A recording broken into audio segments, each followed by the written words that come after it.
There is a mystery surrounding why some individuals remain utterly unflappable in the face of life's challenges. It seems as though chaos, insults, shattered plans and failures simply do not affect them, as if they are beyond the reach of the storm.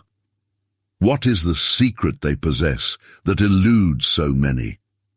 Most people navigate their lives in a constant state of reaction to external stimuli.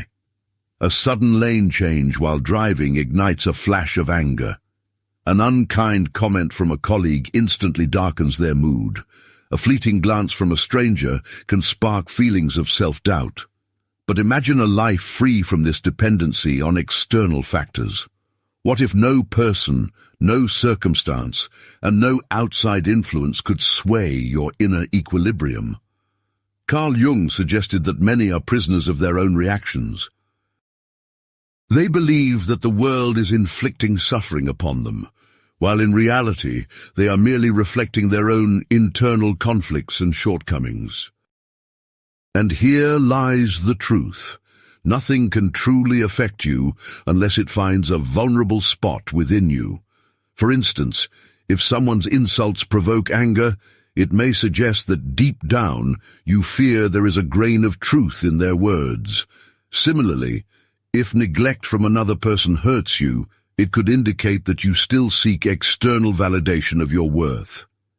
Different individuals can experience identical situations in vastly different ways, for it is not the circumstances themselves that hold the key, but rather the individual's inner state. Carl Jung referred to this as shadow work, a process of bringing the unconscious to light, understanding that every irritation, disappointment, or emotional trigger serves as an internal signal. Many choose to avoid these triggers, attempting to silence, dismiss, or blame the outside world for their feelings. However, those who embark on the journey of self-discovery find that the external world is merely a reflection of their inner state. Understanding this truth opens the door to the possibility of shaping one's reality by gaining control over oneself. Yet, as experience shows, many are not prepared to embrace this concept. It is often much easier to blame their problems on bosses, former partners, circumstances, or even fate, rather than to acknowledge that it is the individual who bestows power upon all that influences them. Acknowledging one's own responsibility requires courage and a willingness to embrace change, while blaming external factors allows individuals to maintain the illusion of control and evade the necessity for transformation. For those brave souls who dare to delve deep within their own hearts, who are courageous enough to stop seeking scapegoats and instead begin to observe carefully, a whole new horizon of freedom unfolds. What is truly remarkable is that once a person stops reacting habitually, they free themselves from the influence of others. There's no longer a need to avoid unpleasant individuals or desperately try to manipulate situations. They become invulnerable, not detached or insensitive, but entirely impervious to external manipulation. This encapsulates the paradox, the illusion of control versus the freedom found in letting go. The majority of humanity spends its life attempting to dominate what was never meant to be controlled. People yearn for recognition, seek predictability, and dream of a life that unfolds according to a well-laid plan. When reality fails to meet their expectations, they suffer. Anger engulfs them when they feel disrespected, as if they have been deceived. When life strays from their script, they take it too personally, as though the universe has singled them out for harsh trials. However, the truth is that nothing in this world is under human control, with one significant exception: perception. Carl Jung, an insightful psychologist, grasped what often eludes most people's understanding. The world around us is neutral. It is neither good nor evil, neither benevolent nor cruel. It simply exists as it is. Only personal perception, that unique filter through which each person views the world, imbues it with positive or negative hues. Imagine a painting. Two individuals face the same challenging life experience, be it a painful breakup, financial disaster, or professional setback. One person crumbles under the weight of their circumstances, sinking into despair and self-destruction, convinced that they have lost everything. In contrast, the other views this ordeal as a valuable lesson, a catalyst for personal growth, and a springboard to new, greater achievements. The key difference lies in their individual perception of the situation. As Carl Jung insightfully noted, until a person becomes aware of the contents of their unconscious mind, it will silently govern their life, and they will mistakenly perceive this influence as a predetermined fate. In other words, until an individual recognizes the deep-seated narratives and beliefs that they subconsciously communicate to themselves about others, the nature of success, and their own worth, they will continue to react blindly to external circumstances. They may mistakenly believe that life is something that happens to them, rather than a journey shaped by their own actions and choices. This is where the most intriguing aspect begins. The more desperately a person attempts to control the external world around them, the more power they inadvertently relinquish to that very world. At the moment when an individual finds themselves in dire need of someone else's respect, that other person gains immense influence over them. As soon as there is a strong desire for a situation to unfold in a precisely defined manner, it is this very situation that starts to take charge of the individual. Ultimately, when an overwhelming longing for fairness in life arises, the person condemns themselves to inevitable disappointment, as reality seldom aligns with that idealized vision. However, as soon as a person lets go of the obsessive need to control everything, a remarkable transformation occurs. Genuine freedom sets in. There is no longer a constant need for approval from others. The debilitating fear of potential failures fades away, and the exhausting struggle to make the world conform to personal expectations comes to an end.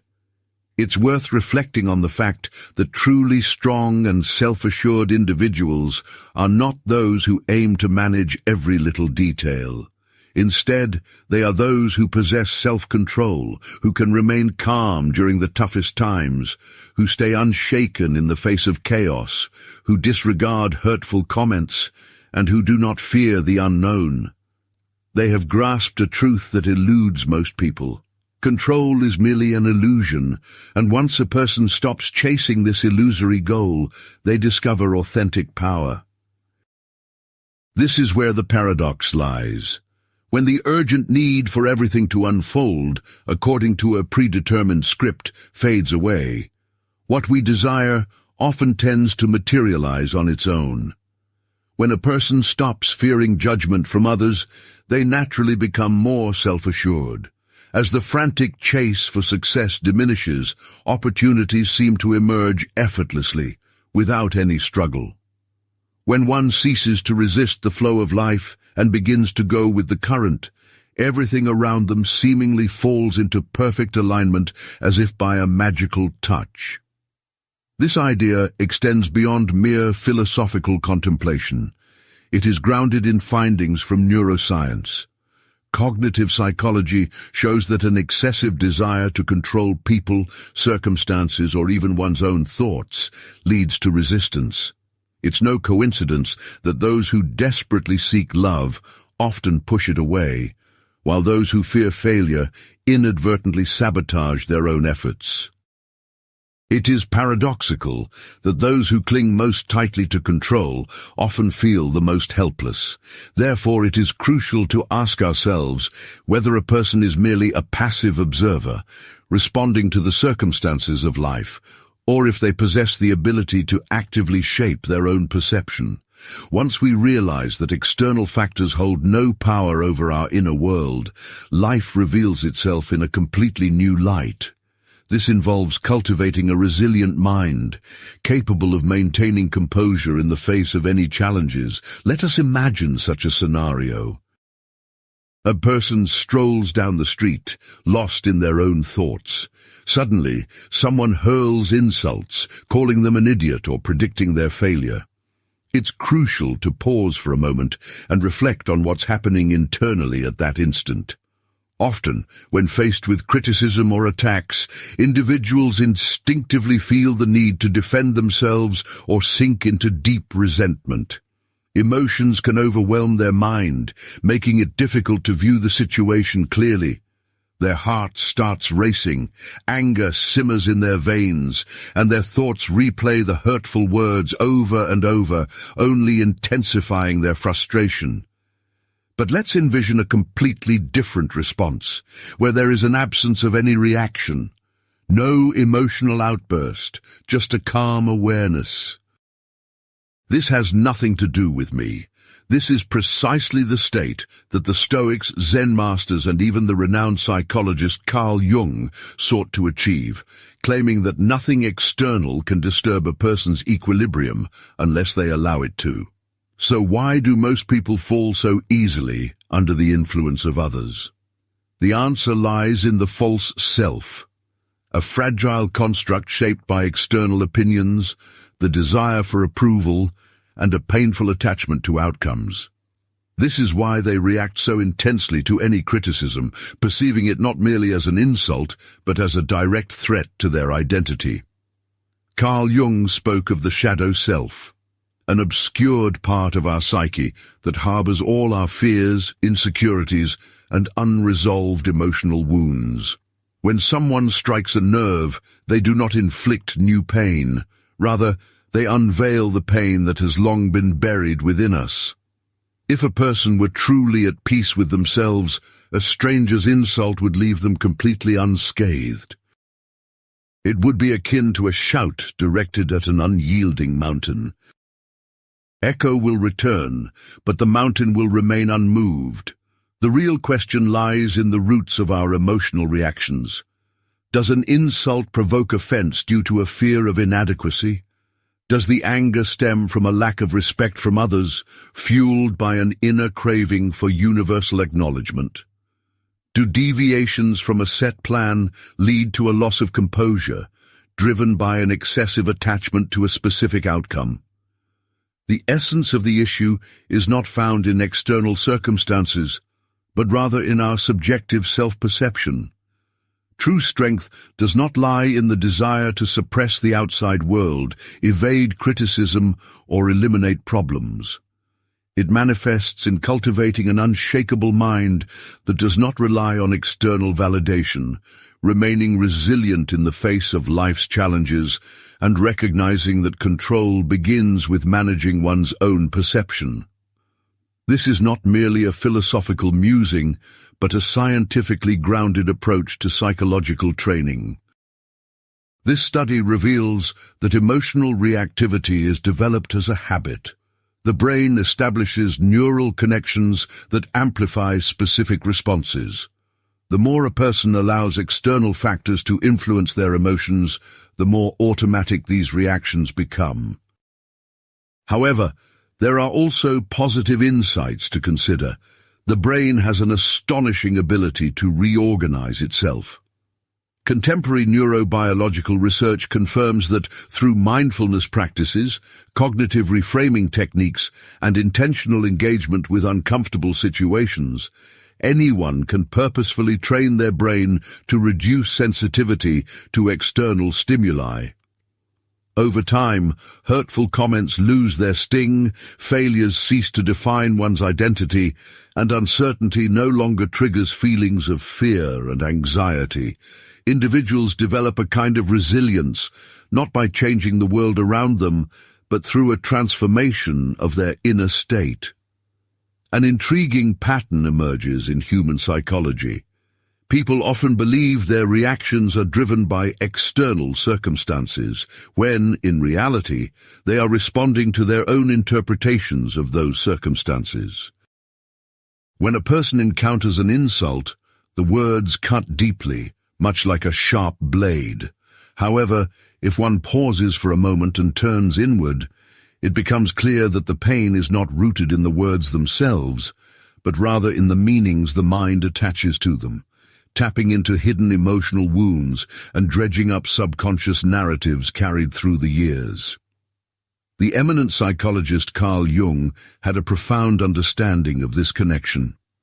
He asserted that anything that provokes irritation in others can serve as a valuable key to deeper self-awareness. This is a harsh truth that many choose to overlook.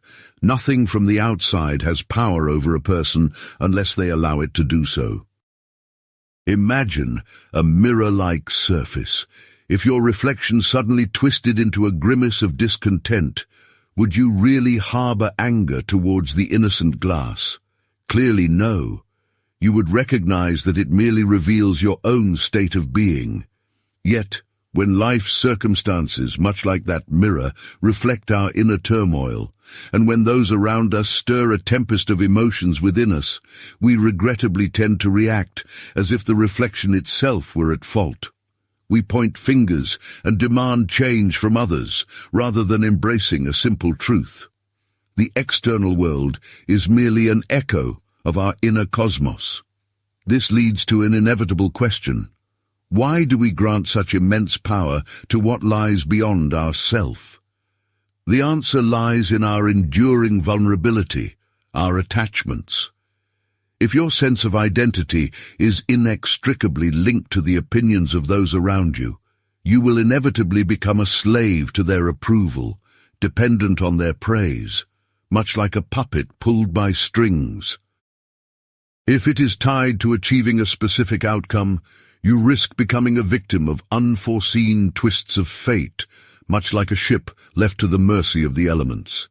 And if it relies on external circumstances, you will forever be at the mercy of fortune's whims, like a leaf carried by the wind. But what if you dare to step away from this destructive game? What if, instead of reacting blindly, you become an impartial observer, a detached watcher? This detachment does not signify insensitivity. Rather, it reflects a state of invulnerability, where nothing can truly affect you.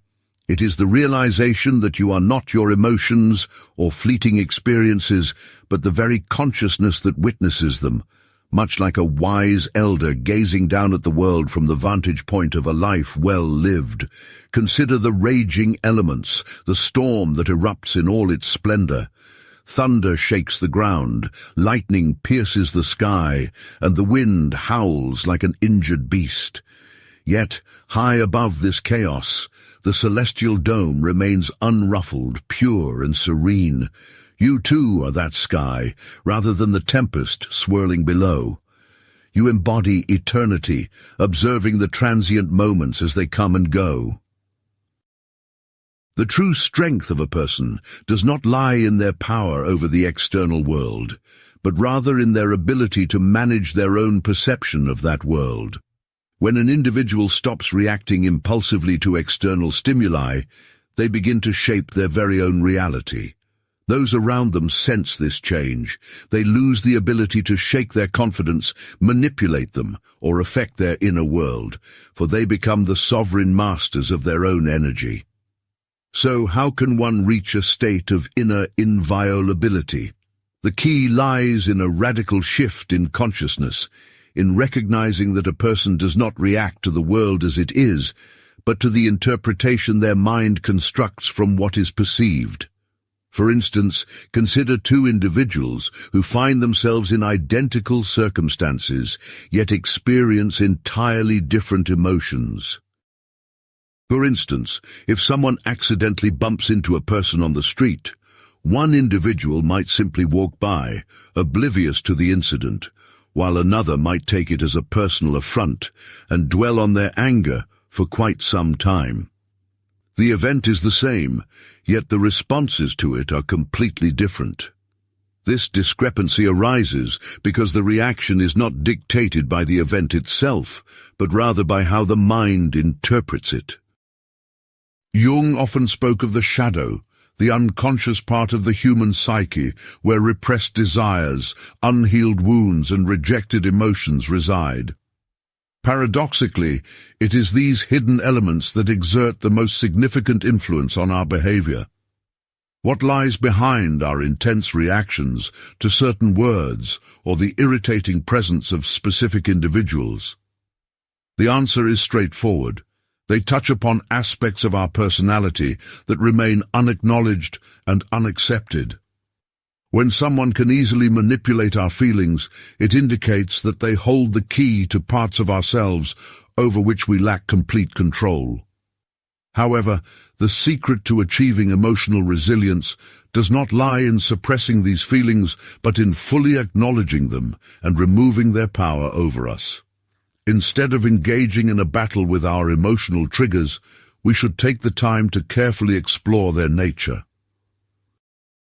Instead of blaming those around us for provoking certain feelings, we should ask ourselves which part of our personality is currently coming to the forefront. Imagine a chessboard. Most people go through life like chess pieces, reacting to every move made by their opponent and immersing themselves completely in the game. However, true mastery lies in becoming a player who can see the entire chess game from a broader perspective. An even higher level is attained when one becomes an observer, watching the game unfold from the sidelines, anticipating all the moves before they happen. This is what emotional detachment means. Emotional detachment is not apathy. Rather, it is a profound understanding of our emotions that allows them to no longer control us. One transforms into an observer rather than remaining a prisoner of one's own reactions. It is truly remarkable how the world around us changes when a person stops reacting automatically to external stimuli. Those around them can intuitively sense this shift in energy. When an individual no longer seeks approval, others naturally begin to seek their favor instead. Negative influences lose their power when they do not receive a response. A person ceases to be a mere puppet in the hands of circumstances and begins to shape the course of events. The key to this transformation lies in being fully present and aware in each moment. In any given situation, an individual faces a choice, whether to succumb to impulsive reactions or to consciously observe what is unfolding. When someone attempts to unsettle you, it is crucial to recognize this moment before succumbing to your emotions. One must feel the rising tide of irritation. However, instead of acting on it, it is vital to step back and view your feelings from the perspective of a scientist conducting an experiment. It is precisely in this moment that true strength resides. The question then becomes how to cultivate this ability until it becomes second nature. This will be addressed later. When a person stops allowing the world to manipulate them, they regain control over their reactions and become the architect of their own destiny. Reflecting on my own work, I have arrived at a profound understanding. My behavior is shaped by the data I was trained on and the instructions provided to me. This realization highlights my reliance on human input and guidance.